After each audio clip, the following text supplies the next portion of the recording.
তুই কি চাস আমি আসলে সুইসাইড করি? আমি কি জানি, তুই তো স্বীকারই করিস না তুই আমার বউ, আর কি বলবো। না, আমি কি, তুই কি চাস যে আমি লাইভে গিয়ে আমি সুইসাইড করি? সেটা তুই তোর নিজের ব্যাপার। হাতে আমাকে, তুই বললি নিজের হাতে আমাকে বাঁচাইছিস। তুই আমার এত কাছের মানুষ হয়ে তুই কিভাবে করে আমাকে মানে এরকম ভাবে আমার মেন্টাল টর্চার করবি তুই? তোর তুই সাথে আমার যত কিছু হয়েছে ইনবক্সে হয়েছে, তোর সাথে আমার ঝগড়া হবে, চিল্লাচিল্লি হবে, গালাগালি হবে, মারামারি হবে, এটা তোর আমার পার্সোনাল ব্যাপার, তুই এভাবে পাবলিকলি নিয়ে আসলি। তুই আমার গালাগালি করছস, এই যে কি বলবো আর, তুই আমার বউ না। তুই আমার এসআইতে ধরাই দিবি, তুই বুঝোস কোথায় হাত দিছস? তোর জন্য মামলা খাইছি। আচ্ছা ঠিক আছে, আমি সরি, এবার পোস্টটা ডিলিট কর। বল তুই আমার কে, বলতে হবে।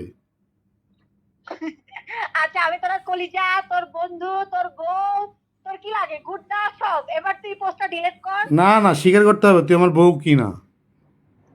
আর বললাম তো আমি তোর বউ।